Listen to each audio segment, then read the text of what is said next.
Por supuesto, lo espera ya en el escenario Paul Hospital, presidente de ICADEP Nacional. Y por supuesto, Fernanda Vallardo como secretaria general de ICADEP Nacional. Ahí está ya nuestro último expositor de la noche. Fuerte el aplauso para recibirlo. Nuestro amigo Pepe Mit. Porque Pepe Mit es puro, puro Sinaloa.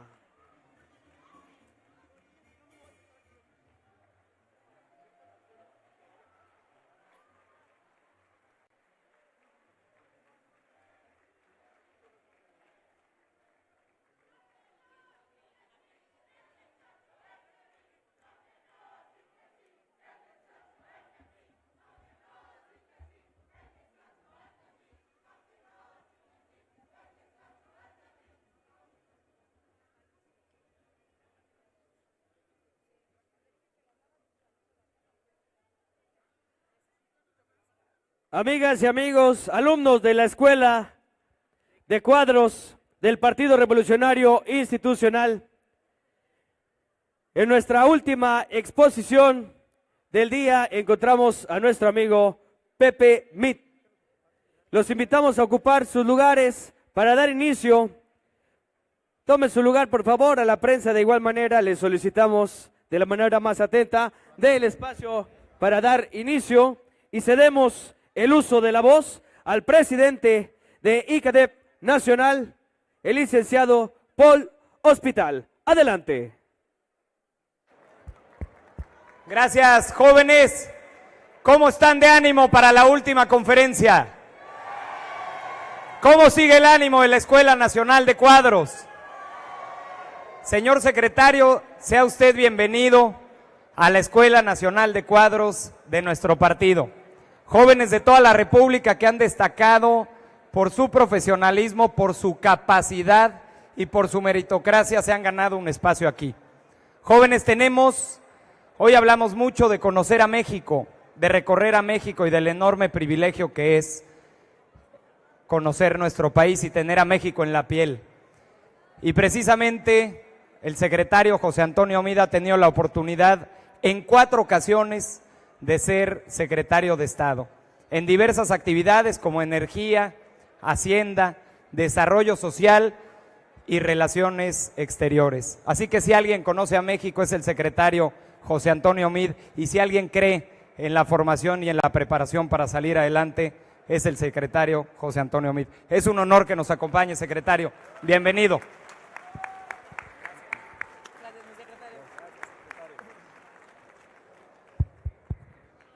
Muy buenas noches. Estoy muy contento de que estén aquí.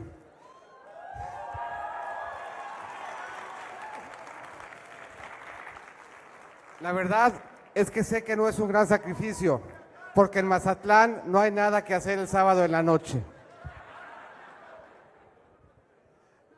Yo estoy seguro que el gobernador Quirino y el presidente Ochoa conspiraron para que se fuera retrasando este evento, porque saben la fama que tengo yo en Sinaloa. Hace muchos años me invitaron a ver un partido de béisbol de Culiacán, a punto de coronarse en la Liga del Pacífico, a punto de representarnos en la Serie del Caribe. 3-1 iban ganando en la 7ª entrada. Llegamos al partido y perdió Culiacán. Luego me invitaron al 5º juego de la serie en Mazatlán para ver a los Venados, en idéntica circunstancia. Solamente hubieron 4 juegos, los barrieron los naranjeros en los 4. Luego me invitaron a Guasave a ver a los algodoneros. Hoy están jugando en Jalisco. Ya nadie me quiere invitar a un juego de béisbol en el estado de Sinaloa. Hoy están jugando los Venados y yo espero que esa maldición se rompa y que le vaya bien a los Venados. Pero en la duda, estoy seguro que por eso me tienen aquí y no en el estadio de béisbol, para no poner a prueba ese récord. Me toca y me da mucho gusto hacerlo, ver cómo se cumple un ciclo. Está aquí un sinaloense distinguido, está Heriberto Galindo, que a mí me tocó muy chico, él es amigo de mi papá, y fue el primer director del ICADEP. Y se cierra...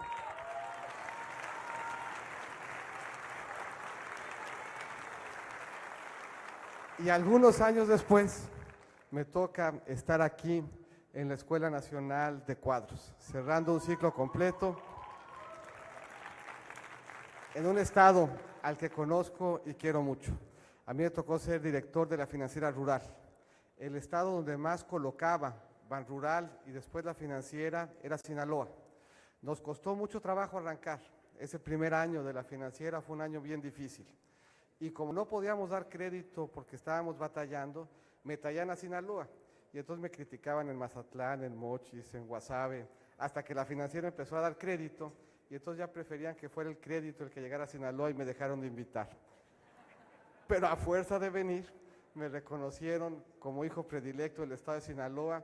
Todos los sinaloenses que andan por acá tengan cuidado, ¿eh?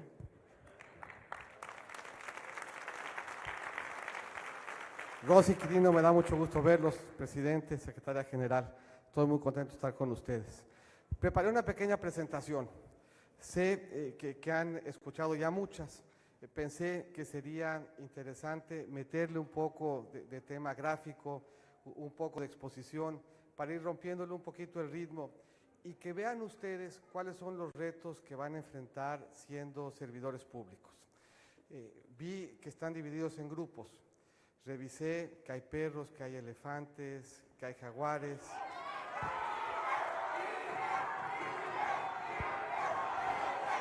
Hay tigres.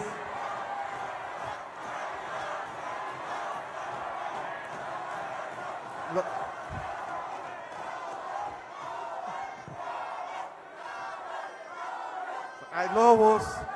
Me dijeron que habían perros. ¿Los perros dónde están? Ahí se sientan los hacendarios, ¿eh? La única omisión que vi en todos esos grupos es que no habían pumas.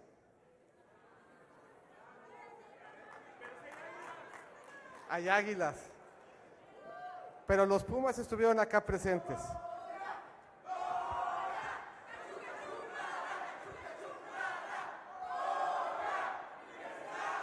Estuvo acá el jefe Narro y le he echado una buena goya. Empiezo con un pequeño video. Me fui hasta el 75 y 76 para no meterme en problemas con nadie.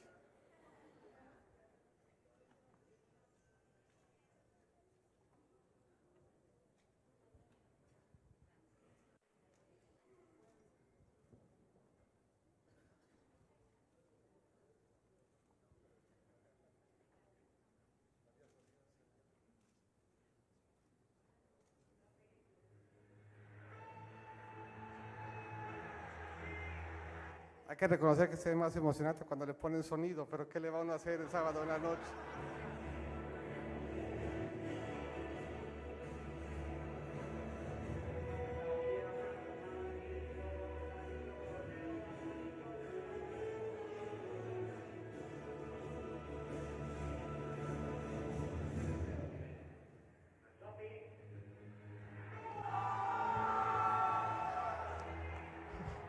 ¿Cuál es el mérito de ese gol?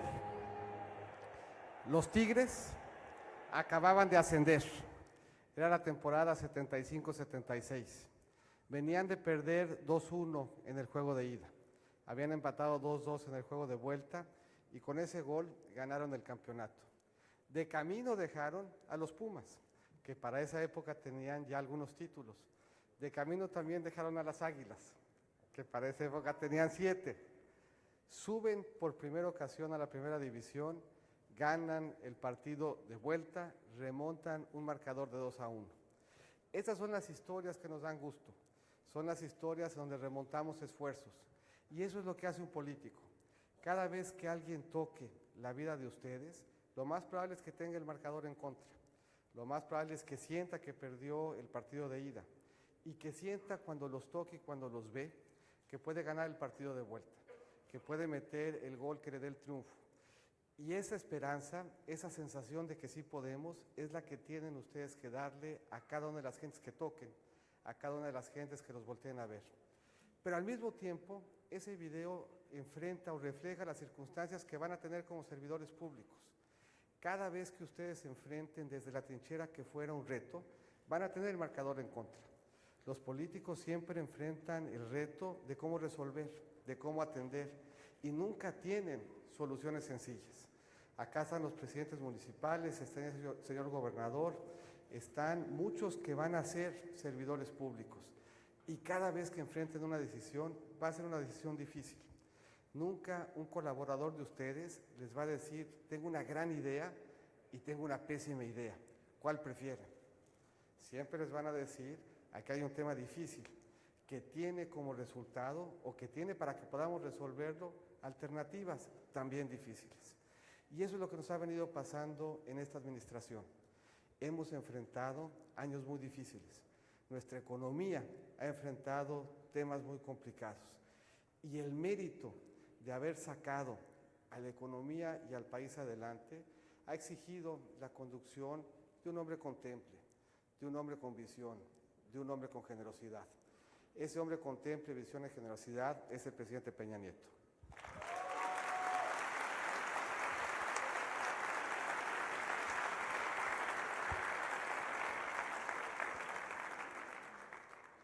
Cuando los secretarios de Hacienda tienen pesadillas, casi siempre se las causamos, las pesadillas. Pero cuando las tienen, están pensando en gráficas como estas. Eso es lo que ha venido pasando con la producción del petróleo. Hace apenas algunos años, en el 2004, México producía 3.4 millones de barriles de petróleo diario. Desde entonces para acá, todos los años hemos producido menos petróleo. Y este año, en el 2017, vamos a producir menos de 2 millones de barriles de petróleo por primera vez desde 1980. Ese es un problema difícil de resolver. Y es un problema que se explica porque nuestra geología se fue complicando. México es el país del mundo que tiene más plataformas en mar. No hay ningún otro país que sea tan bueno como México para explotar plataformas, para poner plataformas en aguas someras. Pero ¿dónde está nuestro petróleo? Está en aguas profundas, está el petróleo de esquistos, está en los pozos maduros, está en Chicontepec y nos cuesta mucho trabajo sacarlo. Este era el problema. ¿Cuál era la solución de ese problema? Una reforma energética, una reforma que le permitiera a Pemex tener socios, traer tecnología, traer capital y buscar quienes tuvieran más experiencia que Pemex para sacar adelante ese difícil reto. De ahí la importancia de la reforma energética. La siguiente gráfica es todavía peor para un secretario de Hacienda. Ese es el precio del petróleo. En el 2012, el precio del petróleo era de $100 por barril. En febrero del año pasado, el precio del petróleo era de $18 por barril. Este año estamos contentos porque el precio es de 46, ha tenido un repunte. Pero ha tenido un repunte que implica que hoy el precio del petróleo es 60% menos del que teníamos hace apenas 4 años. El reto que enfrentó el país por la caída en la plataforma y por la caída en el precio era un reto enorme. Era como ir perdiendo 2-1 en el juego de vuelta. Implicó que perdiéramos en tan solo 2 años 5 puntos del PIB de ingresos petroleros. De ese tamaño era el reto en finanzas públicas y de ese tamaño también era el reto de crecimiento. En ese contexto, pues lo que México tenía que hacer era no solamente una reforma que nos permitiera el poderle hacer frente a la caída con más capital y más tecnología, sino una reforma que nos permitiera recuperar los ingresos. La última vez que vimos una caída de ese tamaño en el precio del petróleo fue en los 80 y no nos fue bien. Tuvimos enormes complicaciones y ahora, frente a una caída similar, México está de pie. A México le está yendo bien, México tiene finanzas públicas sanas, pero enfrentarlo exigió arrojo, exigió compromiso, exigió creatividad y exigió construir consensos, que eso es otra cosa que hacen los políticos. Los políticos dialogan, los políticos saben que no son los únicos dueños de la verdad, reconocen que hay otros que también han pasado por momentos difíciles y buscan encontrar consensos alrededor de soluciones para los problemas como los que México ha atravesado. ¿Qué teníamos que hacer en ese momento difícil? Teníamos que mantener la confianza en nuestras finanzas públicas. Teníamos que tomar decisiones difíciles. ¿Qué es otro consejo para quienes hoy aquí están pensando en ser servidores públicos? Hay que aprender a manejar bien esas tensiones. ¿Qué es lo fácil hacer cuando tenemos un problema? Patearlo. Que lo resuelva otra gente. Total, es un problema, siempre podemos aguantarlo un par de años y que ya sea reto de otra administración. Ese no es el estilo de esta administración. El estilo de esta administración es enfrentar los problemas, manejar las tensiones y tomar las decisiones difíciles. Y al hacerlo, ha mantenido la confianza del mundo. Cuando el mundo ve a México, sabe que en México se dialoga, sabe que en México se hace política, saben que en México se toman decisiones difíciles y sabe que México es creíble y que México cumple. Hace 5 años, cuando empezó la administración, así se veía México en el mundo. En la bolita verde están los países emergentes del G20, los que se parecen a nosotros, los que son de nuestro tamaño. En la bolita gris están los países de América Latina y el rojo es México. ¿Qué dijimos como país? ¿Y qué queremos como políticos? Que cuando decimos algo cumplamos. En eso se finca nuestra credibilidad. No tiene el político más activo que su palabra. Si el político le empeña y cumple, al político le van a creer, y le van a creer en los momentos difíciles y los momentos complicados. Si el político empeña su palabra y falla, pone en riesgo su buen nombre. En México hemos cuidado mucho nuestro buen nombre y nuestro buen crédito. Por cierto, a nuestra secretaria general le tocó cuidar nuestro buen nombre e hizo un gran trabajo Claudia Ruiz Massieu.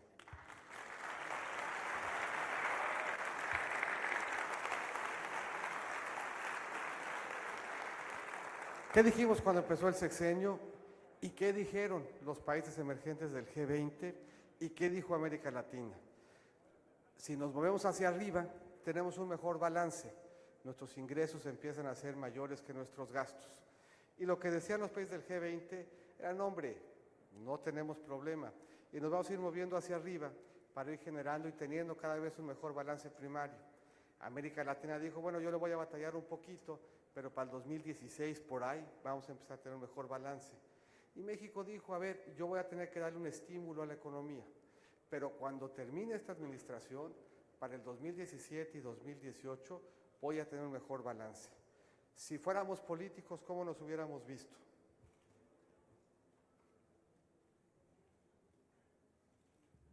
México cumplió su palabra. A 5 años de distancia y en medio de todas esas dificultades, hoy México, cara al cierre de la administración, tiene mejores finanzas públicas, tiene un mejor balance público, entrega las finanzas públicas con un superávit primario este año, la primera vez que lo tenemos en una década, y en ruta para mantenerlo en el 2018. ¿Qué pasó en América Latina y en los países emergentes del G20? Se deterioró su balance primario, lo que hoy permite que México esté por adelante de esos países en términos de recuperar su espacio fiscal. ¿Cuál es el espejo de eso en materia de deuda? ¿Qué decían los países latinoamericanos, México y los emergentes del G20? Todos queríamos ver que la deuda como porcentaje del PIB bajara. Latinoamérica decía, bueno, yo voy a mantener más o menos estable. México decía, yo voy a buscar ubicarme en una trayectoria descendiente, y los países del G20 decían, no, yo como resbaladilla, voy a ir para abajo en el porcentaje de deuda PIB. ¿Qué pasó 5 años después? Ahí va América Latina, México, el G20. México le da la vuelta, empieza a estabilizar su deuda como porcentaje del PIB. Este año tendremos una menor deuda como porcentaje del PIB por primera vez en más de una década, cuando tenemos perfiles de deuda crecientes, tanto en América Latina como en los países del G20. México cumple su palabra, México cuida su buen crédito, México cuida su buen nombre, y por eso en el mundo se le cree. Y es una lección para los políticos. Así como México cuida cumplir, los políticos deben de cuidar su único instrumento, que es la palabra, y cumplir también. y cumplir en lo difícil y cumplir en lo complicado. Eso tiene mucho más mérito y saquilata. Es lo que ha venido haciendo México en sus finanzas públicas. ¿En qué más lo ha venido haciendo México? No hace mucho tiempo que México alcance estabilidad en su inflación. De repente nos ponemos a pensar que México siempre ha tenido una economía estable, que México siempre ha gozado de un buen proceso de formación de precios. Pero no es sino hasta el año 2000 que México se reencontró con inflaciones de un solo dígito. En el 2000, entre el 2000 y el 2006, en promedio 4.68, en 2006 a 2012 4.35. Y esta administración va a ser la primera, desde hace muchos años ya, que México va a tener una inflación por abajo del 4% en promedio en toda la administración. Y eso toma en cuenta lo que está pasando este año y lo que los analistas esperan que pase el siguiente. Y ese es un gran activo del país. ¿Y en qué se mide ese activo? Si nosotros le preguntamos a los analistas, ¿cuánto esperan que sea la inflación en los siguientes 5 a 8 años? Porque la inflación de mañana puede cambiar porque cambia el precio del tomate, porque cambia el precio de la papa, porque tenemos un huracán en Texas y eso impacta el precio de la gasolina. Todo eso hace que la inflación se vaya moviendo y que tenga una gran volatilidad. Pero lo que importa es, vamos a ponerle distancia y vamos a ver cómo se ve la inflación y a preguntar cómo esperamos que se vea la inflación en los siguientes años. Hasta ahorita hemos visto gráficas que se mueven mucho y eso está bien. En este caso lo que quisiéramos es ver una gráfica aburrida, ver una gráfica que no se mueva, porque eso quiere decir que la respuesta no cambia y que la gente espera que México siga teniendo estabilidad en sus precios. ¿Cómo se ve esa respuesta?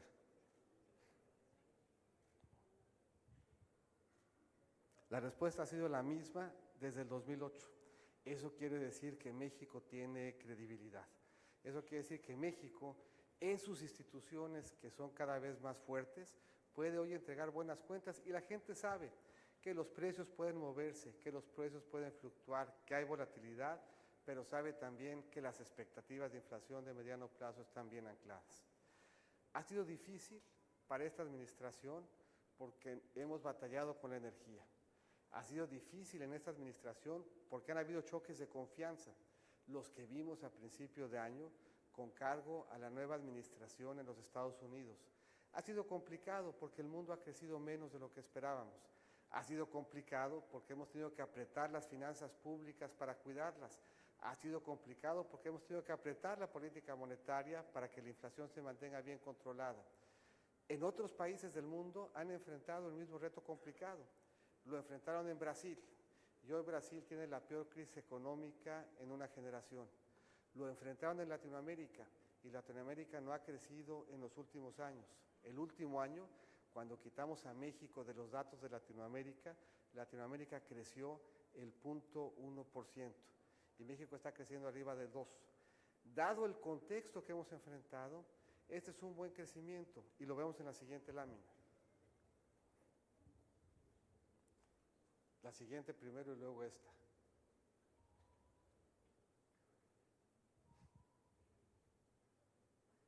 Ahí está. ¿Cómo quisiéramos que se viera esa gráfica?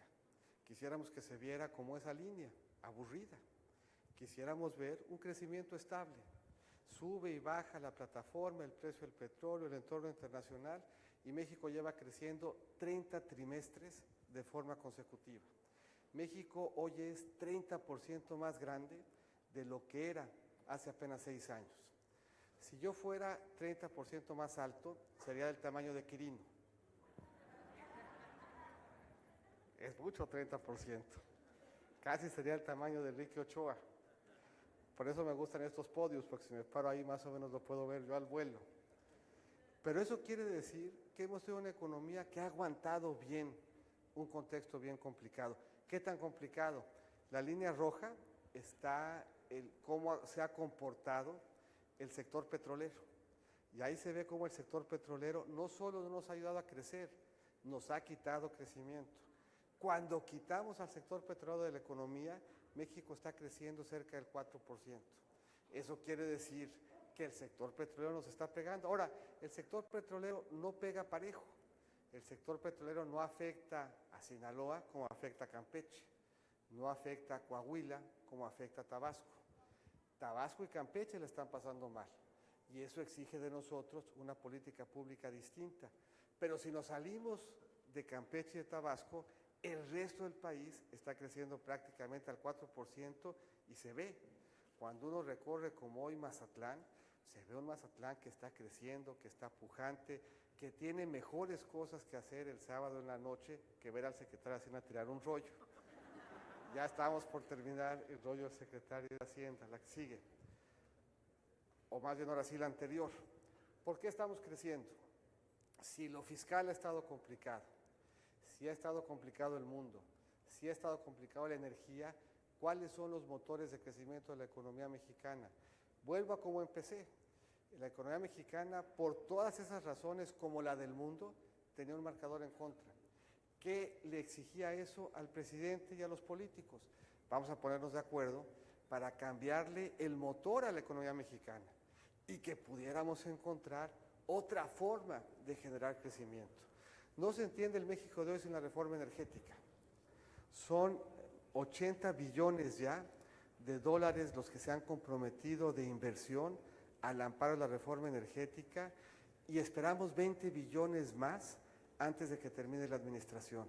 Aquí estuvo con ustedes Aurelio, que con talento, con imaginación, con creatividad, con gallardía, con valentía, echó para adelante una reforma energética. Esa nos da futuro, nos asegura que estén los mejores maestros enfrente de los niños, pero nos da también presente. El 80% de quienes hoy están en una institución de educación superior son los primeros en la historia de su familia en haber alcanzado ese grado. 3 de cada 10 estudiantes en una instancia pública reciben una beca de manutención. Y hemos modernizado o hemos invertido en modernizar, con gran dolor para la Secretaría de Hacienda, 50,000 millones de pesos en la infraestructura educativa. Eso quiere decir que la respuesta que le encontramos al reto de educación nos da futuro y nos da presente. Y por eso vale la pena defenderla como lo ha hecho Aurelio. No se entiende el México de hoy sin la reforma laboral. 3 millones de empleos. 3 millones de empleos que están en sectores de alta productividad. 3 millones de empleos que vienen con seguridad social y que eso nos permite ahorrar para nuestro retiro y nos permite también que tengamos cubierta nuestra incapacidad. 3 millones de empleos que no habíamos nunca generarse en el lapso en el que se han generado en esta administración. La mitad de los empleos que se han generado en lo que va del siglo, en estos 17 años, se han generado en los últimos 5. Por cierto, buena parte de esos empleos son empleos que hoy tienen mujeres, que se incorporan de manera mucho más vigente, no solamente a nuestra economía, sino a nuestra política. Y si eso no fuera cierto, basta preguntárselo a Diva.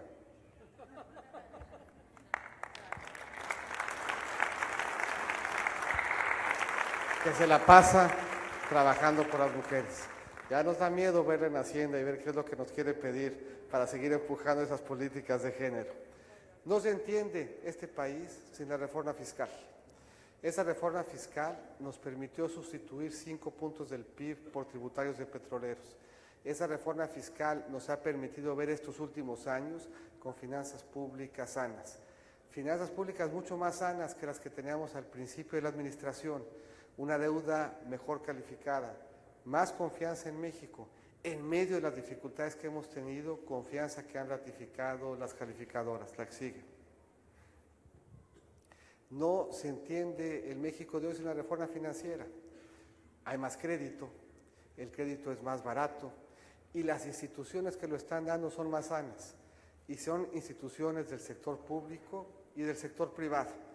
Y en esas instituciones, una de ellas que queremos mucho, hoy tiene a un director general sinaloense, a Mario Zamora, y el padre de la financiera rural, que fue Víctor Gandarilla, a quien me da mucho gusto saludar de nuevo aquí.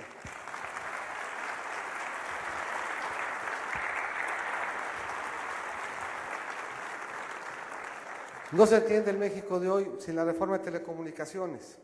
Más alternativas, mejores precios, más competencia, mejores servicios y mejores opciones de futuro al amparo de la red compartida.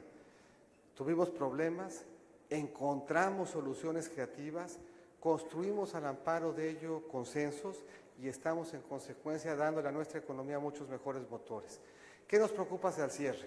Nos preocupa y nos ocupan dos cosas.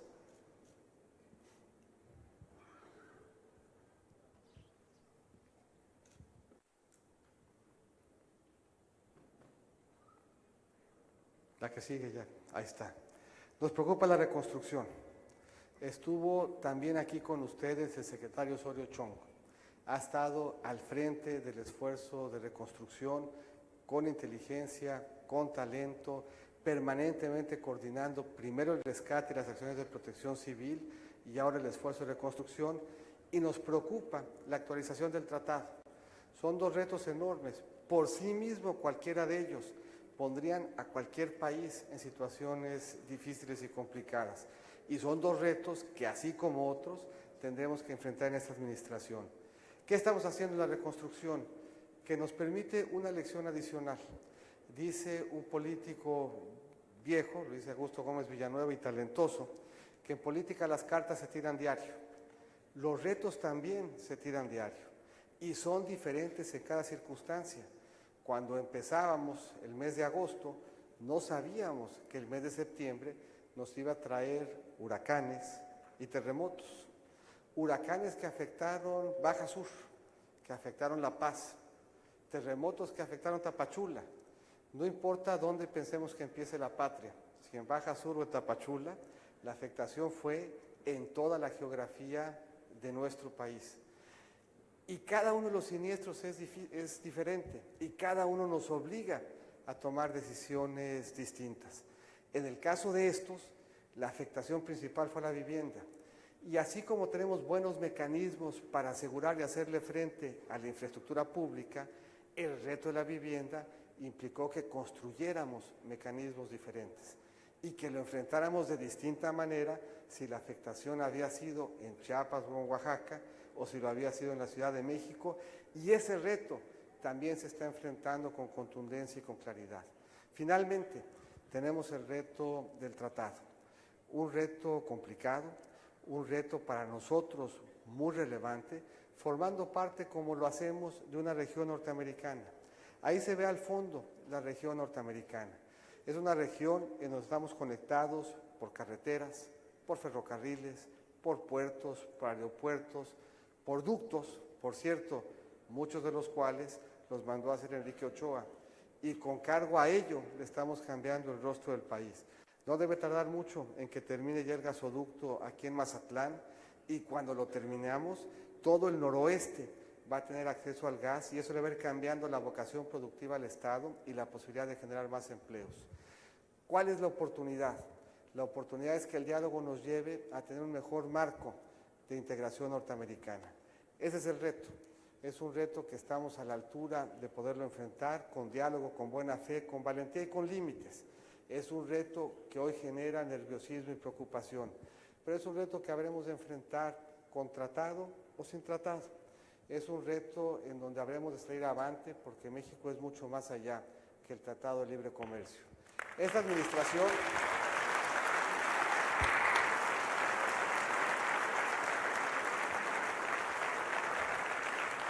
administración y este recuento ponen de perspectiva que el presidente Peña Nieto le ha tocado un sexenio difícil, le ha tocado un sexenio de grandes retos y los ha sabido enfrentar con temple, con generosidad, con altura de miras, construyendo consensos y gozando siempre del respaldo, sin restricción, de su partido.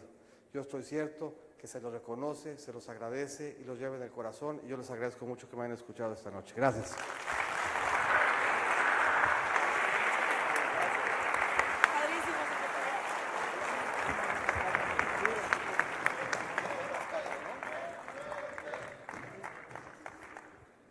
Muy bien, jóvenes, vamos a empezar con esta primera ronda de 4 preguntas para el señor secretario. Pero yo quisiera antes, porque gracias al uso de la tecnología, aquí un amigo en la sala me mandó una nota de que precisamente hoy, 14 de octubre, El secretario de Hacienda de México, José Antonio Meade, fue reconocido por la revista Capital Markets como el ministro de Finanzas del año de Latinoamérica. Muchas felicidades, secretario, por este reconocimiento adicional en su carrera política. Felicidades. Ahora sí, perdón, ¿quién? Elefantes. ¿Dónde están? Gracias.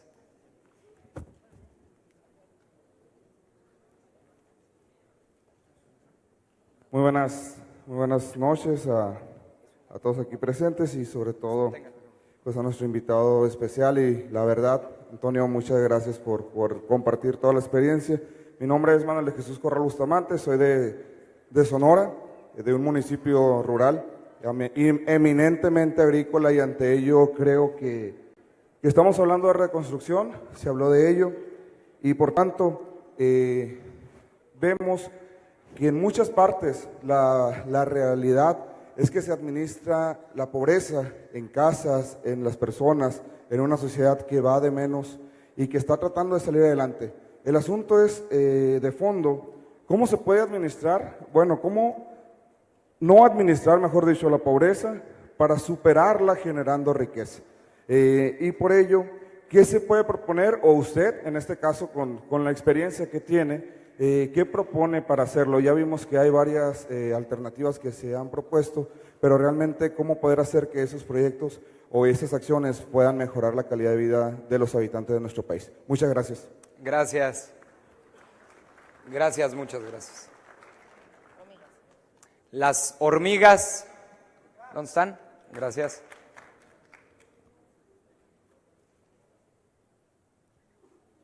Hola, muy buenas noches, señor secretario, me da muchísimo gusto saludarlo.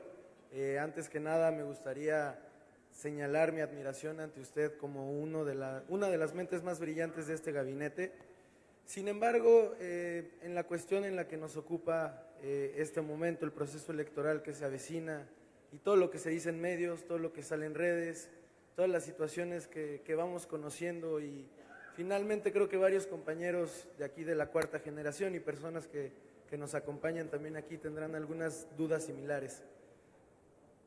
Me gustaría saber, poniendo en un panorama prospectivo, en el cual usted se viera como posible precandidato a la presidencia de la República por parte de nuestro partido, ¿cuál es el valor que usted podría aportar como factor de unidad dentro de nuestro partido para poder afrontar ese gran reto que nos ocupa en el 2018, en el cual es sumamente necesario tener la unidad partidista para lograr concretar cualquier proyecto? Muchas gracias, es todo. Gracias. ¿Tu nombre, perdón? No nos lo dijiste. Juan Cristóbal. Juan Cristóbal, gracias. Los leopardos. Leopardos. Gracias.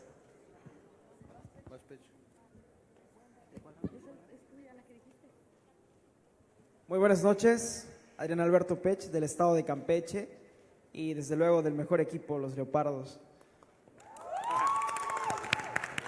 La pregunta es la siguiente, breve y concreta. ¿Cuáles considera usted que han sido los retos más importantes para el desarrollo de nuestro país en la administración actual? Gracias. Y la última de este primer bloque para los Jaguares. Ahí está. Que decían que no les tocaba, ahí está. Buenas, mi nombre es Marlene, soy de Baja California y antes que nada quisiera agradecer al gobernador Quirino por sus atenciones brindadas hacia nosotros. Mira, ahí viene entrando.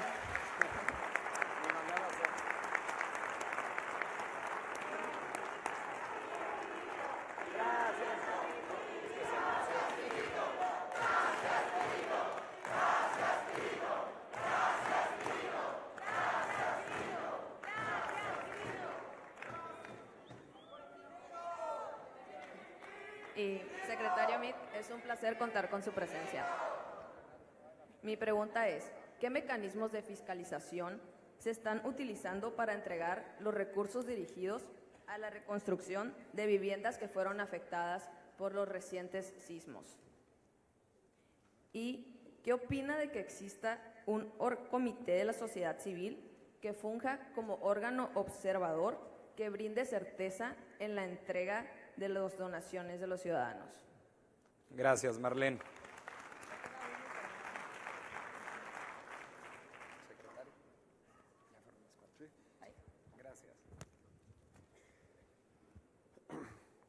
Bueno, primero tengo yo una duda. ¿Sí es cierto que los leopardos son los mejores? Todos.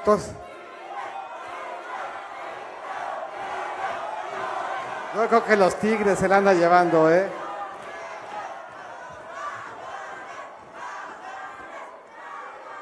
Entre los jaguares y los tigres, yo suelto ahí más ánimo y más entusiasmo. Bien por esos lobos.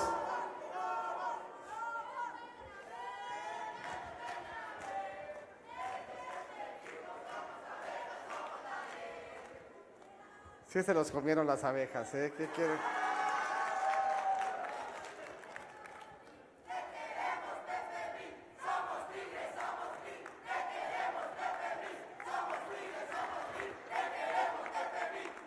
Sí. Neta, sí se la llevaron los tigres. ¿Qué quiere que yo les diga? Cuando uno habla del reto de pobreza, y a mí me llamó la atención cuando era secretario de Desarrollo Social, la gente siempre te decía, y es un buen consejo, no hay que enseñarle, no hay que darle a la gente un pescado, hay que enseñarle a la gente a pescar. Se oye bien, ¿no? Es un buen consejo. ¿Y qué quiere decir que le enseñemos a la gente a pescar? ¿Cómo traducimos esa intuición en una política pública? Al final del día, no hay ninguna duda que lo que resuelve la pobreza es un empleo. La pregunta entonces es, ¿bajo qué condiciones podemos esperar que la gente con un empleo salga adelante? Y tenemos que cumplir por lo menos 5 condiciones. Primero, tenemos que estar seguros de que hayamos resuelto el problema de la alimentación. Necesitamos que la gente cuando se levante en la mañana no tenga dudas de que va a ser capaz de alimentarse y de alimentar a su familia. Mientras esa necesidad fundamental no esté resuelta, no podemos pedir a la gente que resuelva su reto con un empleo. ¿Qué más tenemos que hacer? Tenemos que resolver el reto de la educación. Un niño o una niña entre 3 y 15 años que no está en la escuela está condenada a la pobreza. En México, cuando alguien termina la preparatoria, vive 4 años más que cuando no la termina. Tenemos, por lo tanto, que ayudar a quien no tuvo la oportunidad de terminar su ciclo escolar a que lo cierre, a que termine secundaria y preparatoria para que pueda tener acceso a un empleo formal. Si está uno preocupado en las mañanas de salir a buscar agua o leña porque no llega a la vivienda, difícil esperar que salgan adelante por sí mismo. Ocupamos una política en consecuencia que asegure que las viviendas sean dignas y que tengamos servicios en las viviendas. Y finalmente, si cuando nos falta la salud estamos preocupados por medicina, doctor o clínica, nos va a costar trabajo salir adelante. ¿Qué quiere entonces decir el que le enseñemos a la gente a pescar? Quiere decir que como Estado resolvamos el problema de salud, de alimentación, de educación, de vivienda y servicio en la vivienda. Y habiendo hecho eso, estaremos ciertos de haber generado un terreno, una política pública que le ayude a quien ya habiendo satisfecho esos mínimos, pueda con cargo a ellos buscar una alternativa estructural para resolver la pobreza en el trabajo. Desde el punto de vista del segundo planteamiento, yo conozco al PRI desde hace muchos años. Muchos de ustedes, muchos de quienes están aquí, son amigos y me han visto recorrer el país de la mano y con el ejemplo de mi padre. Mi padre fue un priista que quiere mucho a muchos de quienes aquí están. Es un priista que ha jugado dominó con David López. Es un priista que me llevó al doctor después de que el Chuy Aguilar me pegó con una pelota de béisbol, que era la única forma como podía yo haberme envasado. Le recortamos el presupuesto después de esa estrategia al Chuy. Y por lo tanto son muchos quienes me han visto construir, trabajar y consensar al amparo de quienes han sido generosos con el país. Es mucho lo que el país le debe al PRI en términos de su capacidad de generar consensos. No ha habido un solo paquete económico en la historia del país, en la historia moderna del país, que no haya contado con los votos del PRI. No ha habido un solo momento en donde el país pasó un momento difícil que el PRI no haya estado listo a prestar solidaridad, apoyo y generosidad. No hay que irse muy lejos. En la crisis económica del 2009 preocupaba más México que Irlanda, preocupaba más México que Grecia, preocupaba más México que Portugal. Y en esas condiciones difíciles, en donde hubo que aprobar paquetes económicos complicados, en donde hubo que sacar la cara y construir en beneficio del país, ahí estuvo el PRI sin regatear apoyos. Es un partido al que mucho se le debe.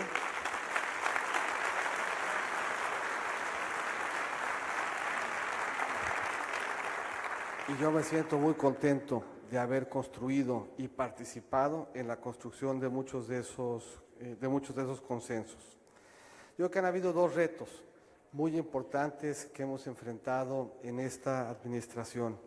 Sin duda, un reto enorme fue el reto económico, el reto que se explica por los riesgos que atravesó nuestras finanzas públicas. Hacía muchos años no veíamos un colapso en plataforma y en precio del petróleo al mismo tiempo.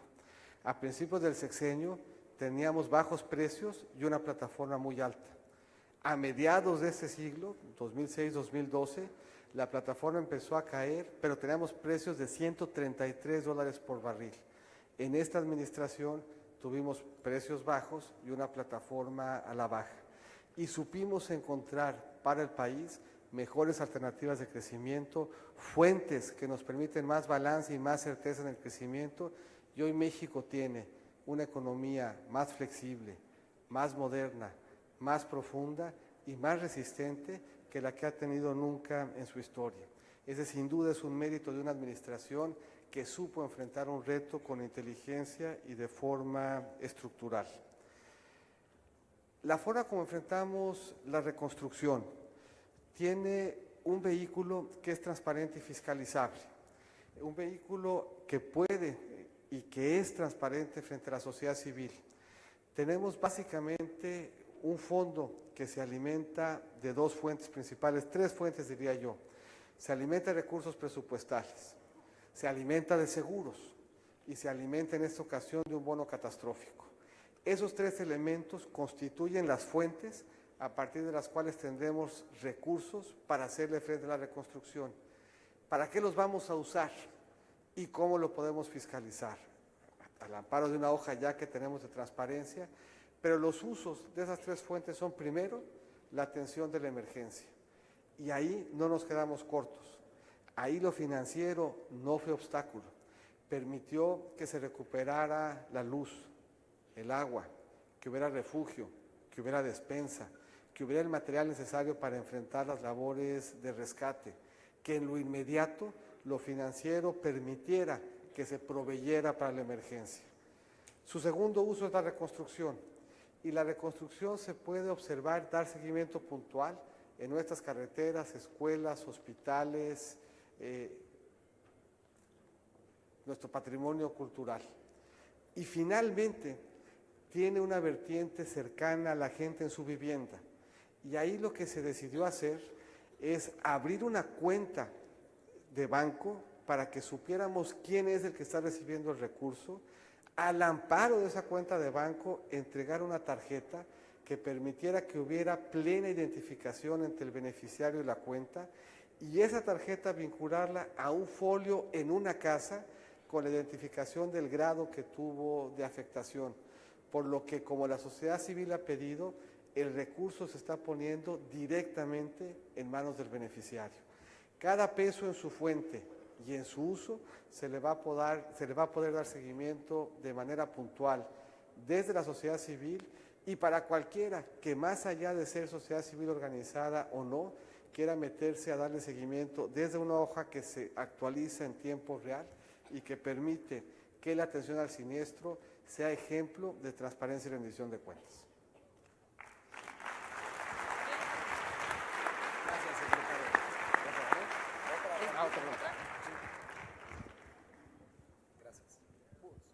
Vamos con la segunda ronda con los búhos.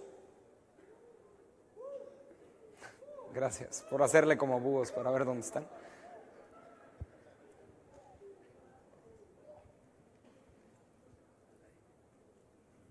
Buenas noches, secretario.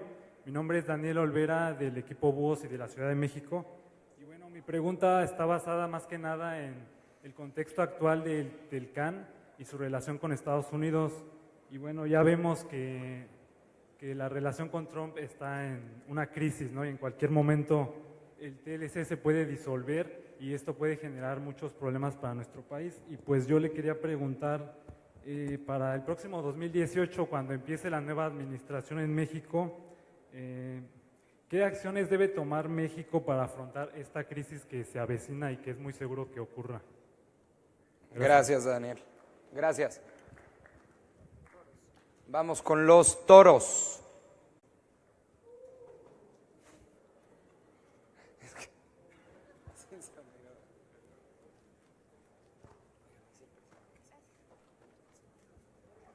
Hola, buenas noches a todos.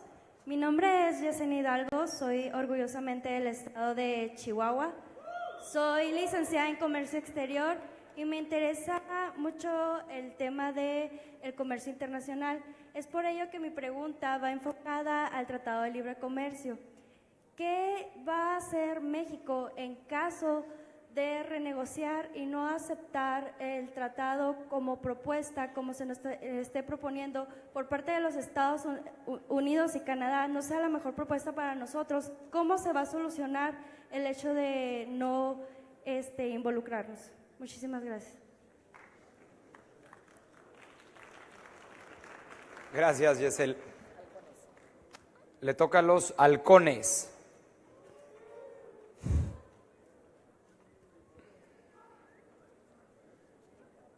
¿Dónde fue los halcones? Ah, gracias. Creo que gritaron los perros, pero eran los halcones. Gracias. Primero que nada, muy buenas noches. Señor secretario, primero agradecerle que esté con nosotros con la cuarta generación de la Escuela Nacional de Cuadros. Me gustaría focalizar mi pregunta, igual cargándola un poco hacia el Telecan. ¿Por qué si estamos en un momento en el cual la renegociación podría afectar más a México y por qué si los procesos inflacionarios por renegociar o extender la renegociación nos afectan más que el romper el tratado que podría ser la realidad? ¿Por qué no México toma la batuta y rompe este tratado de una vez y comienza a hacer acuerdos bilaterales? Y en materia de la reforma energética, ¿podría explicarnos si están los datos disponibles? ¿Cuánto contribuirá a la recaudación del gobierno la inversión en el sector energético que se ha dado a través de la reforma energética? Por favor, secretario. Gracias. ¿No dijiste tu nombre, Diego? Diego Carreño, de Oaxaca. Gracias, Diego. Diego de Oaxaca. Y por último, los osos.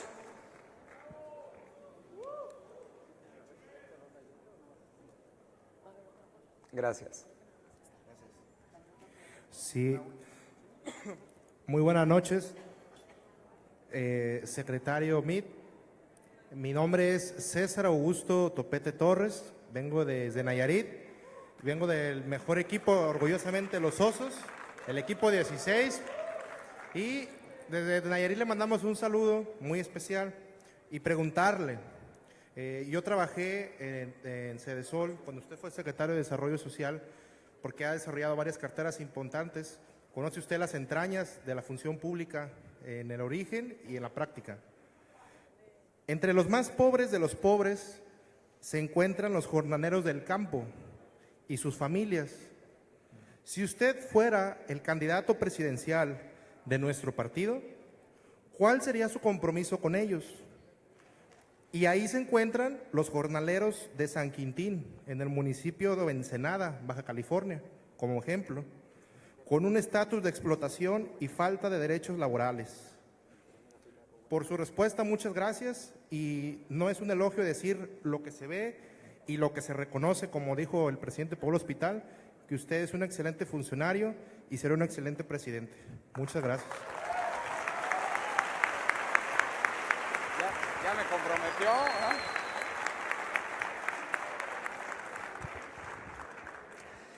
Dice Paul que él nomás dijo lo primero, que no le anden acá aventando todavía al ruedo. A ver, contesto las primeras tres que tienen que ver con Telecán. Un tratado de libre comercio tiene varios elementos. Destaco solamente tres para hacer un poco el ejercicio de qué es lo que está en juego y de cuáles serían las alternativas y las contingencias. Pero quiero primero empezar señalando que México tiene la gran fortuna de que tiene un equipo negociador extraordinario. Si yo hubiese tenido que escoger de entre cualquier negociador para enfrentar este proceso, hubiese escogido el de Alfonso Guajardo. El tratado está en buenas manos, es una gente talentosa, con experiencia, que participó en la negociación actual y que para esta negociación acumula no solamente el conocer NAFTA en sus entrañas, sino el estar negociando con Turquía en el Medio Oriente, estar negociando la actualización del Tratado de Libre Comercio con la Unión Europea, y estar negociando la Alianza del Pacífico. Esto es, prácticamente no hay ningún continente, bueno, TPP, o sea que literalmente no hay ningún continente por el que Ildefonso no haya pasado para prepararse sin saberlo para esta, que es la negociación más importante que hemos tenido en mucho tiempo. Y yo creo que vale la pena que le mandemos desde aquí un aplauso fuerte a Ildefonso para que sienta buena vibra, para que sienta apoyo, para que sienta que los cuadros del PRI están cerca y lo quieren. Luis Videgaray, responsable como Claudia y como yo de cuidar el buen nombre de México. Le toca como canciller un gran reto, le toca administrar una relación muy importante, la relación de Estados Unidos en un momento muy complicado. Yo creo que a Luis también podemos mandarle un aplauso fuerte para que sienta que los cuadros lo tienen presente. Tres cosas llaman la atención de un tratado de libre comercio. Primero, el acceso arancelario. El tratado de libre comercio nos permite que buena parte de lo que compramos y vendemos entre México, Estados Unidos y Canadá sea libre de aranceles. ¿Qué pasa en su ausencia? Los bienes se tendrían que comerciar con aranceles. ¿Cuántos? Para saber cuál es y qué es lo que está en juego. Primero, hay muchos bienes de los que hoy comerciamos que no comerciamos con Estados Unidos. Eso no está, por lo tanto, en juego con el tratado. Segundo, hay un número muy importante de bienes que no existían cuando firmamos el Tratado de Libre Comercio. ¿Quiénes ustedes estaban vivos a principios de los 90?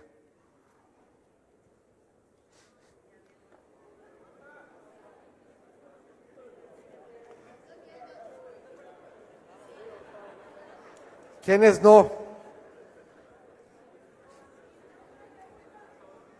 ¿Quiénes no saben? Porque nomás como la mitad levantaron la mano. El tratado se termina de negociar en 1994. Se firma y se aprueba. Pero la verdad es que nos pusimos de acuerdo entre los tres países 2 o 3 años antes. Platicaba Jaime Serra que cuando se pusieron de acuerdo los tres países y se dieron la mano, a México le tocó armar el primer borrador del tratado. Lo armó y lo repartió. Y reporta Jaime que le habló Carla Hills y le dijo, oye, qué buen borrador, con la buena noticia de que tenemos solamente 2 corchetes. Bueno, dijo Jaime, pues ya acabamos, ¿no? ¿Qué está encorchetado? Entonces le dijo Carla Hills, mira, está un corchete al principio y un corchete al final. Entre que se pusieron de acuerdo y que terminaron la negociación, pasaron casi 2 años. Eso quiere decir que el contenido del tratado se fijó a principios de los 90. No sorprende en consecuencia que mucho de lo que hoy hacemos no esté contemplado en el tratado. No había comercio electrónico. México tenía un sistema financiero cerrado. El único banco extranjero en México era Citibank, que llegó antes de la Revolución. Abrimos nuestro sistema financiero hasta 1999. Teníamos cerrado el sector energético, teníamos cerrado telecomunicaciones. Todo eso se abrió después del tratado y en consecuencia no formaba parte del mismo. Hay un bloque importante entonces de fracciones arancelarias que no están en el tratado.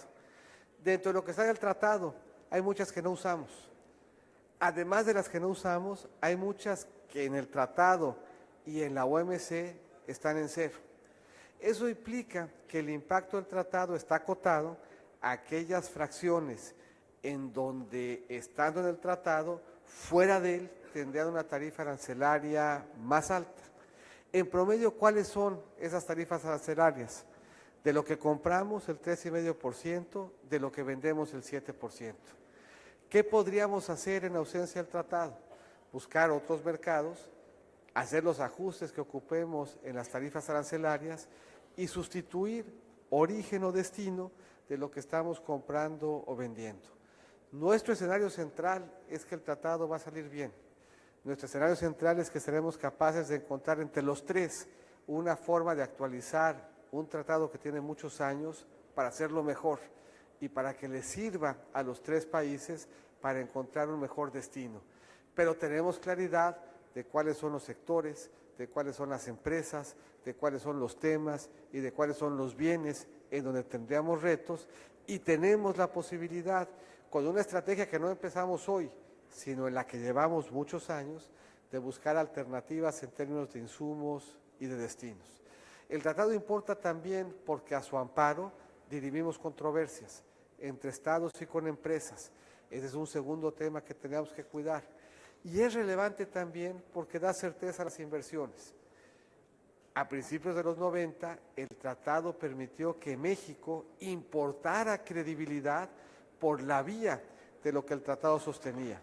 Hoy México tiene credibilidad propia, tiene instituciones que le dan fortaleza y credibilidad y ha podido generar inversión en muchos sectores que no estaban en el tratado. Ciertamente implicaría también un reto adicional.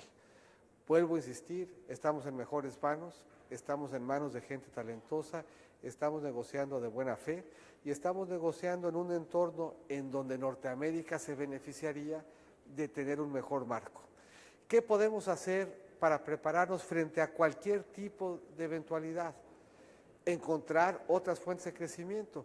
Por muchos años, a principios de los 90, México era un país que jugaba a las exportaciones, un país abierto al mundo, un país que era interesante en el mundo porque era una gran potencia exportadora.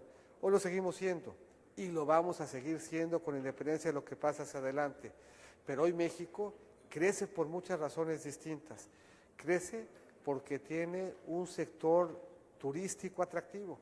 Acá estuvo Enrique de la Madrid y les platicó cómo en esta gestión, en esta administración, regresamos a los primeros 10 y año tras año aumentamos el número de quienes nos visitan. Crecemos porque tenemos un gran sector agropecuario, crecemos porque tenemos un mercado interno, crecemos porque tenemos servicios. Esto es, nos hemos venido preparando sin saberlo para hacer una economía con muchas más fuentes de crecimiento y con motores que nos permiten diversificarlo. Y eso nos ayuda a ver, sabiendo que una disrupción sería complicada, pero nos permite enfrentarla sabiendo que tenemos muchas alternativas para afincar nuestro desarrollo en temas que no tienen que ver con el comercio y dentro del comercio en destinos que nos permiten estar tranquilos de cómo estamos viendo el mundo. Y yo ya no me entiendo nada en sábado en la noche, ya se me olvidó que preguntaron los osos. Me acuerdo que tenía que ver con Sedesol. Jornaleros agrícolas. Yo creo que es un tema bien importante, es un tema que conocemos bien, que conocimos desde Sedesol y que implica un poco lo que decíamos de pobreza. La pobreza en términos de la política pública para enfrentarla no tiene apellido. Cuando hablamos de que tenemos que resolver el reto de educación, no decimos para todos menos para los hijos de los jornaleros. Cuando decimos que tenemos que resolver el reto de vivienda, no decimos para todos menos para los jornaleros, porque esos se están moviendo. Cuando decimos que tenemos que resolver el reto de salud, no hacemos una excepción para los jornaleros. ¿Qué tenemos que hacer entonces? Para los jornaleros, igual que para los demás, tiene que haber una alternativa de educación. No se puede que esté trunca la educación de los hijos por la condición esforzada de los padres que que están atrás de lo que hoy comemos y que tienen que moverse para efectos de buscar empleo. La política pública de atención al jornalero tiene entonces que pasar porque aseguremos su educación de sus hijos. Tiene que pasar porque construyamos una alternativa de vivienda. Hay que darlos de alta al seguro y hay que encontrar un esquema del Infonavit que permita reconocer el derecho al acceso a la vivienda, pero a una vivienda que reconozca que el trabajador jornalero está migrando. Tenemos que acompañarlo en la salud y tenemos que estar ciertos de que dado de alta como debe de estar en el seguro reconozca que el jornalero exige una atención cerca de donde está trabajando. Tenemos que estar cierto en consecuencia de que incluso el albergue tenga las condiciones que estamos pidiendo como mínimo. No se vale que al jornalero lo exentemos de las condiciones que como mínimo pedimos en el resto de la vivienda.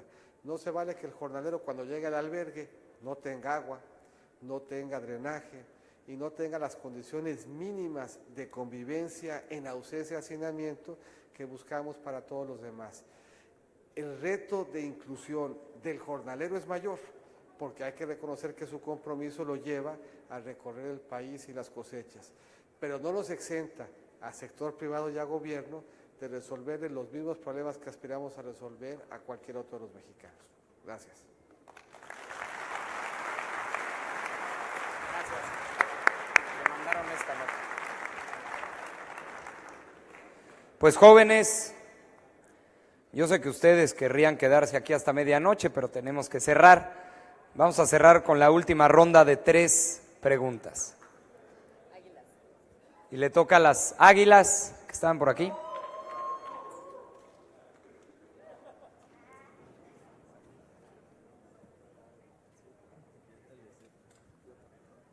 ¿Qué tal?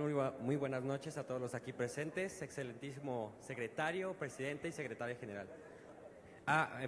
Mi nombre es Brandon Villeda y en esta ocasión vengo representando a la máxima cuna del priismo en México, al Estado de México. Mi pregunta va enfocada en temas económicos y presupuestales. Sabemos que a partir del 2015-2016 la estructura programática se cambió en México. Pasamos de un presupuesto basado en resultados a un presupuesto base cero. Entonces, ¿cuáles serían los riesgos de utilizar un sistema mixto que funcionemos 2 años con presupuesto basado en resultados y 1 año con presupuesto base cero? Porque es importante para nosotros, principalmente para los jóvenes, porque a raíz de los recortes presupuestales, los organismos educativos se han quedado con menos presupuesto y esto ha ocasionado que los principales recortes de los organismos educativos se vayan a becas que no pueden ser beneficiadas por los estudiantes y que al mismo tiempo los efectos no esperados de estas acciones hacen que los estudiantes no se vayan de movilidad o de intercambio porque simplemente dependen de estas becas. Entonces, ¿cuáles serían los riesgos de funcionar con un sistema mixto? El que ya mencioné anteriormente. Y también otro tema importante sería que en el 2016 se dejó sin presupuesto a la política de prevención del delito, una de las principales políticas que atiende la cohesión y el tejido social.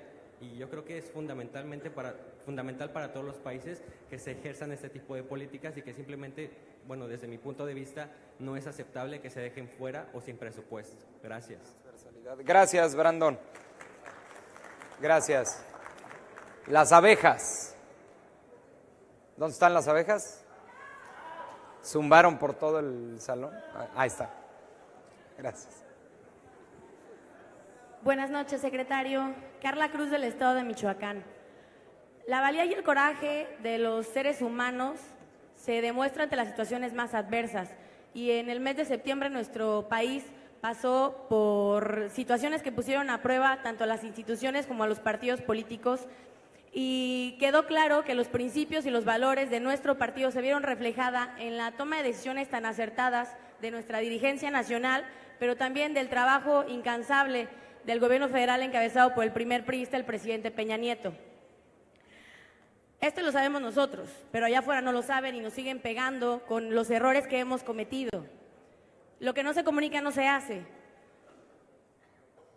La popularidad y el nivel de aceptación del presidente Peña en el último bimestre ha incrementado considerablemente y la estrategia de posicionamiento de Pepe Mid ha sido tan acertada que llega como uno de los favoritos a suceder al presidente Peña. Aquí hay un ejército de 400 jóvenes que representan liderazgos muy importantes en cada una de sus regiones y que cuentan con los elementos y con el criterio para poder defender lo que se está haciendo bien allá afuera. En opinión de Pepe Mid, ¿cuáles deberían de ser los ejes rectores de una campaña de posicionamiento positivo para el Partido Revolucionario Institucional de cara a la elección del 2018? Muchas gracias, secretario. Gracias. Y vamos con la tercera y última. ¿Para qué? Quetzales. ¿Dónde están los quetzales? Gracias. Yo soy Hospital Sin H.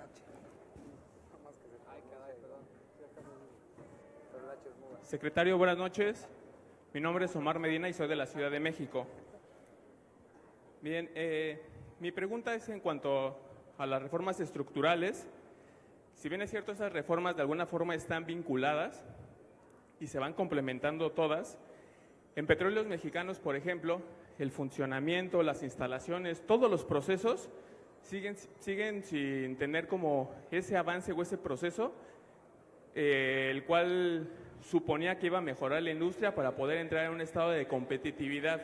Porque aparte en Petróleos Mexicanos todo el tiempo nos hablan ahora de competitividad, pero no tenemos las herramientas para poder afrontar la competencia. Entonces, muchos de los problemas se achacan a problemas, por ejemplo, con Hacienda. Le voy a poner un ejemplo rapidísimo. En Valle de México tenemos el problema para comprar autotanques el próximo año, lo cual significa que nos vamos a quedar sin buena parte del parque vehicular. ¿Cómo podemos resolver todos estos problemas para que Petróleos Mexicanos realmente tenga la posibilidad de enfrentar la competencia que se nos avecina? Digo, en realidad hemos empezado a enfrentar problemas, pero dentro de la industria no sabemos, la gente operativa no sabemos cómo vamos a afrontar esos retos que se nos vienen. Y el problema también es que en estados como Tabasco, sobre todo de Tabasco, me comentaba aquí parte de mi equipo, la implementación de las reformas, sobre todo la energética, lejos de ayudar, ha perjudicado, porque la gente ahora se encuentra como afectada porque hay carencia de empleo y hay condiciones que han afectado a la población. Muchas gracias. Gracias. Gracias. Estamos listos. Son los dirigentes estatales, cuidado. Son los hacendarios. Por lo que se refiere a la pregunta de las Águilas, un equipo así más o menos ahí medio... No más porque los Pumas andan ahí ratoneándole, pero si no... El presupuesto tiene rigideces bien importantes. Les hago un poco una cuenta rápida para poder poner en perspectiva lo que implica y lo difícil que es construir un presupuesto. 5.2 millones de pesos es lo que mandamos a la Cámara este año. De esos, y por eso Quirino está tan contento, más o menos 1.5 llegan a los estados como participaciones y aportaciones, 30% del presupuesto. Poquito menos de 1.5 son pensiones y costo financiero de la deuda, allá van 3 de los 5. Más o menos 1 es lo que gasta Pemex, el IMSS, CFE y el ISSSTE. Ya nomás nos queda 1. Y de ese 1, la mitad es educación y seguridad. Todo el resto de los ajustes, de hecho todos los ajustes han recaído sobre ese último 20%. Los primero 80%, todos tienen un soporte o contractual o legal. No podemos, por más que nos diera ilusión, y no nos da, porque aquí vemos cómo Sinaloa los pone a buen uso, recortar de participaciones y aportaciones. No podemos costo financiero de la deuda, ni podemos tampoco el tema pensionario.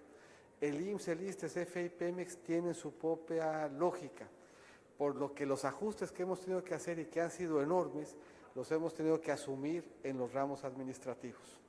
Y en los ramos administrativos, y por eso se hizo el presupuesto base cero, no dejamos de hacer el presupuesto con base en resultados. Y es bien interesante, hace algunos años, cuando se evaluaba el presupuesto, el único criterio que se revisara es que el presupuesto se ejerciera. Luego que se ejerciera conforme a derecho. Hoy nos preocupa que se ejerza conforme a derecho, pero que se alcance de él los resultados que estábamos esperando. Cuando tuvimos que hacer el ajuste que tuvimos que hacer, de un año del 14 a 264,000 millones, todos asumidos en los ramos administrativos. Tuvimos que escoger, tuvimos que focalizar, tuvimos que encontrar en dónde habían otras fuentes que pudieran ayudarnos a seguir generando desarrollo que no descansara en el presupuesto. Y ahí las reformas vuelven a ser importantes y me vincula con lo de Pemex. Si no podíamos ya enfrentar desde el presupuesto todo, teníamos que encontrar formas de motivar a otros sectores y a otros recursos de involucrarse también. ¿Qué se cuidó? Se cuidó primero que ningún programa de padrón sufriera afectación. Esto es, que cada mexicano de los muchos que se esfuerza a diario por seguir adelante, no se quedara sin el apoyo que el gobierno le estaba dando. Eso incluye las becas. Ni un mexicano que tuviera una beca se le recortó y no se ha recortado la posibilidad de seguirlas manteniendo como las veníamos dando hasta antes de este ajuste. El ajuste se fue haciendo en el gasto de operación, se fue haciendo en el gasto de administración o fue exigiendo de los ejecutores de gasto creatividad para enfrentarlos. Y ahí viene a cuento lo de previsión. El esfuerzo de previsión es un esfuerzo transversal.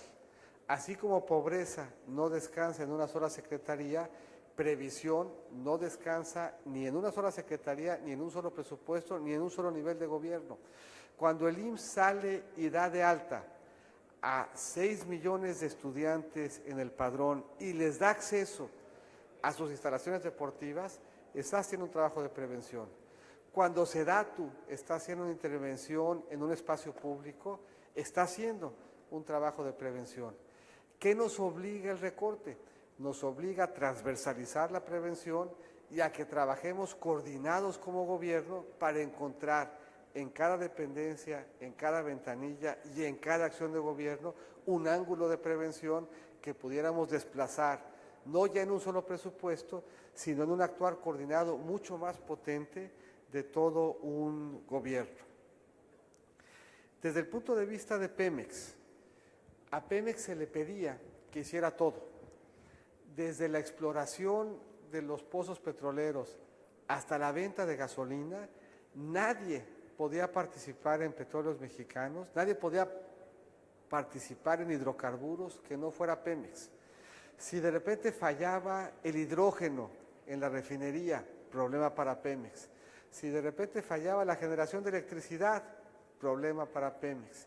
Si de repente fallaba el tema que fuera, éramos el único país del mundo de nuestro tamaño en donde solo franquiciaba Pemex y en donde todo lo vendía al mismo precio con independencia de qué estuviera pasando fuera. No podíamos nosotros cargarle a Pemex esa operación y esperar que siguiera siendo exitoso. Y menos podíamos hacerlo cuando el precio del petróleo pasaba de 100 a 40. Pemex es la empresa más grande de México. Pemex es la empresa más grande de Latinoamérica. Si sumamos las 7 empresas que le siguen a Pemex, Pemex sigue siendo más grande. La reforma energética, ¿qué le permite hoy a Pemex? Que tenga socios, le permite que traiga experiencia, le permite que tenga tecnología, y eso lo que le permite a la postre es que siga siendo la empresa más grande de Latinoamérica. Y aquí es muy importante no confundir la correlación con la causalidad. Lo que está pasando en Tabasco y en Campeche no es por la reforma energética, es porque el precio del petróleo pasó de 100 a 40. Y lo que eso implica para cualquier petrolera del mundo es que tiene que hacer un recorte muy importante en su gasto, sobre todo en su gasto de capital. Y eso lo tuvo que hacer Chevron, y lo tuvo que hacer Exxon, y lo tuvo que hacer Shell, y lo tuvo que hacer Petrobras y Ecopetrol, y lo tuvieron que hacer todas las empresas del mundo. ¿Cuál es la diferencia hoy? Que lo tuvo que hacer Pemex, pero Pemex al amparo de la reforma está pudiendo hoy, por ejemplo, desarrollar Trión con un socio. Está pudiendo desarrollar Pozos Maduros con socios, está pudiendo vincularse con otras experiencias para seguir creciendo a pesar del recorte que tuvo que hacer en su gasto de capital. ¿Qué hubiera pasado con Campeche y con Tabasco? ¿Y qué hubiera pasado con Pemex si no le dábamos esas alternativas? Hubiera tenido que hacer el mismo ajuste que el resto de las petroleras, pero no hubiera podido seguir desarrollando actividades que hoy hace al amparo de las ventajas que le permite la reforma petrolera. Por lo que se da el caso de que la reforma entre en vigor cuando cae el precio del petróleo. Pero la reforma no es la causa de la dificultad de Pemex, sino es la solución que le permite seguir siendo el actor más relevante y la empresa más importante en Latinoamérica, que habrá de seguirlo siendo, no solamente hoy, sino hacia adelante. La abeja, ¿qué preguntó?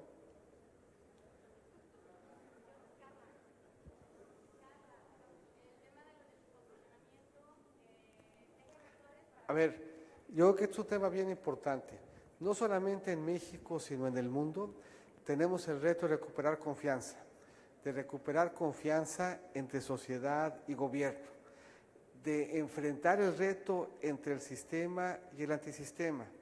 Y la mejor forma de hacerlo es convencer de que hay temas que debemos de defender, de que hay logros que se han alcanzado que son importantes. Hoy, que correctamente la sociedad le pide más a sus gobiernos. Vale la pena recordar y reconocer que hemos avanzado.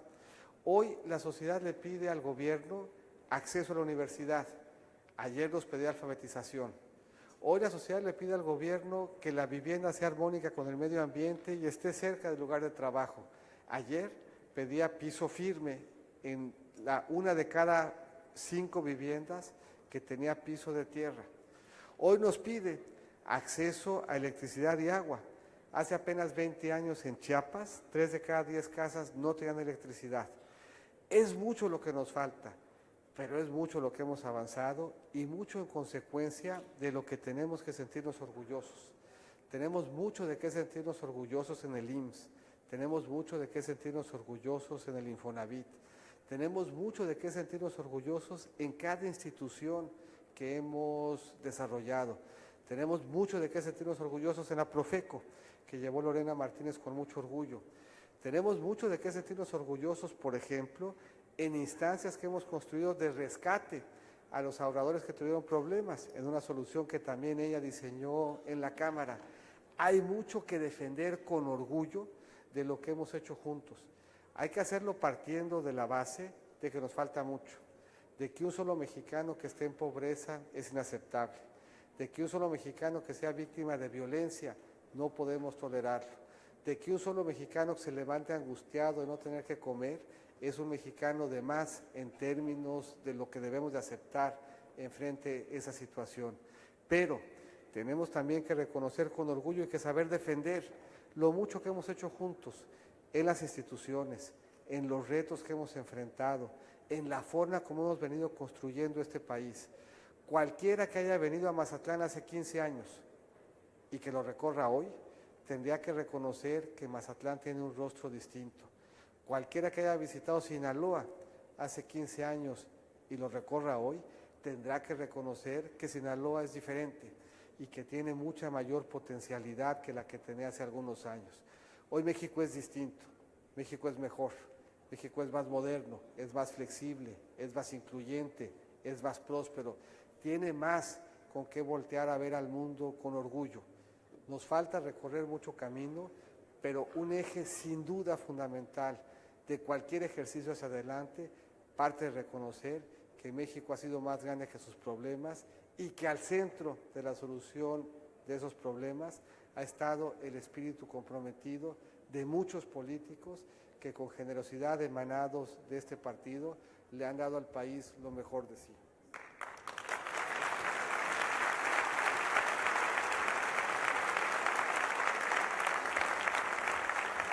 ¿Cómo lo mejor de sí nos dieron Polo Hospital y Fernanda Vallardo, que han conducido estos trabajos de manera extraordinaria, que nos tienen aquí el sábado en la noche entusiasmados, a los perros, a las abejas, a los elefantes, a los jaguares, a las águilas, a los toros,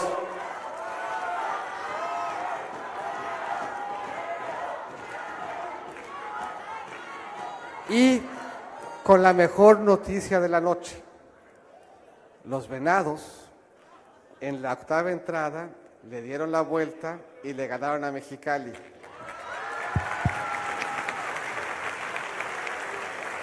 Y eso quiere decir que la mala suerte de la visita mía a cada partido de béisbol ya se terminó.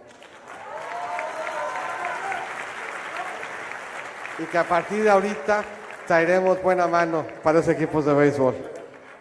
Muchas gracias, muy buenas noches.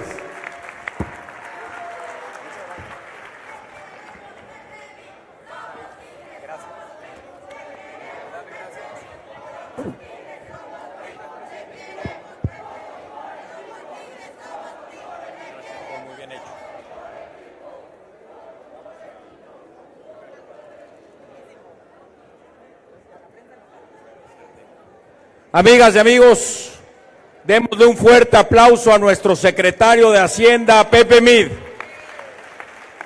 Secretario, muchas gracias y muchas felicidades. Ahora le regalamos al secretario la chamarra de la 4ª generación de la Escuela Nacional de Cuadros. Muchas felicidades.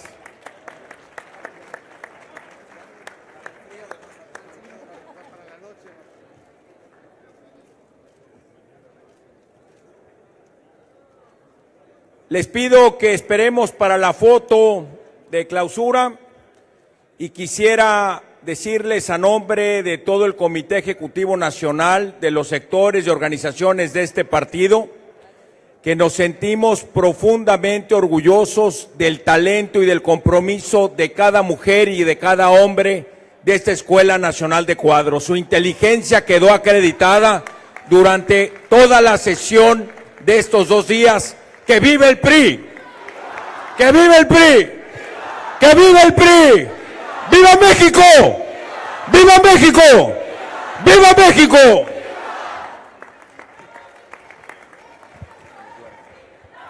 Qué bonito es ser del PRI.